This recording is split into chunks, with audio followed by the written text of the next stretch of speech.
Hi అండి. మనం blouse ఎంత బాగా స్టిచ్చింగ్ చేసినా సైడ్ జాయింట్ చేసేటప్పుడు మాత్రం కరెక్ట్‌గా చేయకపోతే ఫిట్టింగ్ అనేది రానే రాదనమాట. ఇక్కడ చూడండి, ఒకవేళ మనకి సైజ్ బ్లౌజ్‌లో ఎలా ఉందో అలాగే రావాలంటే నడుముని ఇలా 4 మడతలు వేసుకొని చూడండి. ఇప్పుడు మనం కుట్టేదాన్ని కూడా నడుముని మడత వేసుకొని చూసుకోవాలన్నమాట. 2 మడతలు వేసుకొని చూసుకోండి నడుం భాగాన్ని. ఆ తర్వాత ఇప్పుడు మీరు ఫ్రంట్ పార్ట్ ఇది ఉక్సుల పట్టీనా లూవుల పట్టీనా చూసుకొని, ఉక్సుల పట్టీ అయితే ఉక్సుల పట్టీని, లూవుల పట్టీ అయితే లూవుల పట్టీని అది ఎంత ఉందో దాన్ని కూడా చూసుకొని ఒక మార్క్ వేసుకోండి. ఇలా వేసుకోవడం వల్ల మీకు కరెక్ట్గా అంటే సైజ్ బ్లౌజ్ ఎలా ఉందో అలాగే వస్తుందన్నమాట.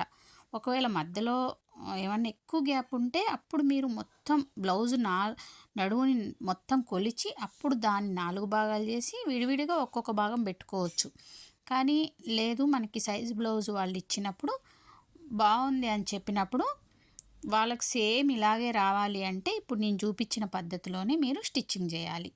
ఓకేనా. ఇంకోటి, ఒకవేళ 4 భాగాలని సమాన భాగాలు చేసి పెట్టడం వల్ల కొంచెం మందికి ఫిట్టింగ్ అనేది రాదు. అది కూడా మనం ఒకసారి చూసుకోవాలి. ఒకవేళ నడుము అనేది సన్నగా ఉందనుకోండి, మీరు సైజ్ బ్లౌజ్తో ఇలా పెట్టడం వల్ల ఫిట్టింగ్ అనేది, ఎందుకంటే వాళ్ళకి ఆల్రెడీ బ్లౌజ్ ఫిట్టింగ్ బాగా వచ్చిందని వాళ్ళు చెప్తారు కదా, అందుకని సేమ్ అలాగే రావాలంటే ఇప్పుడు నేను చూపించిన పద్ధతిలో పెట్టాలి. ఇక్కడ నేను ఏం చూపిస్తున్నంటే, మనకి చెస్ట్ పాయింట్ అనేది చంక రౌండ్ యొక్క పాయింట్ అనేది రెండు కలిసినప్పుడు మనకి తప్పకుండా ప్లస్ గుర్తు అనేది అదే వస్తుంది. దానికోసం ప్రత్యేకంగా మనం ఏం చేయాల్సిన అవసరం లేదు. ఓకేనా. చెస్ట్ పాయింట్ చంక రౌండ్ పాయింట్ రెండు కలవాలి. ఇంకో సైడ్ కూడా మీరు సేమ్ ఇలాగే జాయింట్ వేసుకోండి.